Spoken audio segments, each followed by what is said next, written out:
Hi everyone, good morning. এই ঘুম থেকে উঠলাম, এবারে বিছানাটা গোছাবো। চলো বিছানাটা গুছিয়ে নিই।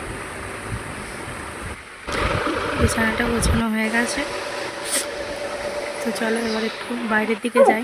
এই যে টমি আমাদের খুব চেল্লাচ্ছে। সকালবেলায় বাপি বেঁধে দিয়ে গেছিলো, বাঁধাই আছে। বাইরের দিকটা আমাদের দেখো কেমন, আমাদের বাইরেটা এই দেখো। এই যে আমার মা, এই যে টমি, আমার মা দাঁড়িয়ে আছে, আমার বাবু। এই যে আমাদের টমি। চলো ব্রাশ করে নিই। ব্রাশ করে মুখটা ধুয়ে স্নান করতে যাব। মুখ ধোয়া হয়ে গেছে, স্নান করে নিই। স্নান করে আসছে। স্নান হয়ে পুজো করছি, এবার পুজোটা করে তারপর চা খাবো। পুজোটা করে এই ঠাকুর আরে মুছছি, মুছে ঠাকুরকে জল দেব, জল দিয়ে ধূপ দেব।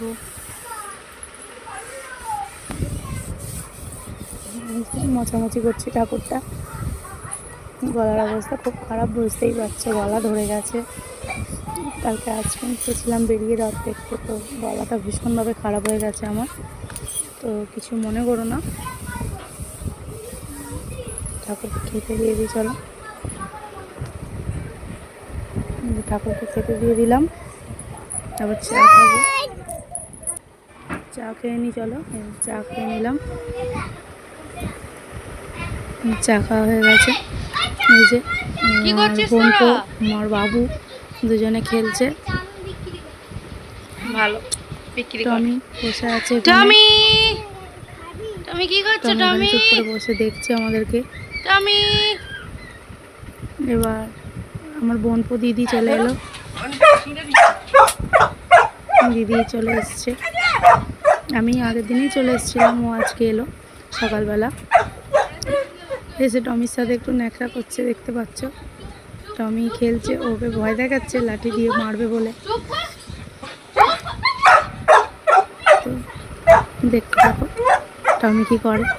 এই যে আমার বোনপোকে দাঁড়া করেছে, তারপরে চেল্লাচ্ছিল বাইরে। আমরা বাইরের দিকে যাবো বলে বেরোচ্ছিলাম একটু, দেখি চেল্লাচ্ছিল, দিদি ওকে খাবার দিচ্ছে। তারপরে আমি বাইরের দিকে চলে গেলাম আমরা একটু ঘুরতে। বাপির দোকানে যাচ্ছি আমরা, বাপি মাংস কাটছে, সেখানে মাংস কাটা দেখতে যাচ্ছি। চলো যাওয়া যাক। তোর বেটাকে প্যান পরাই না।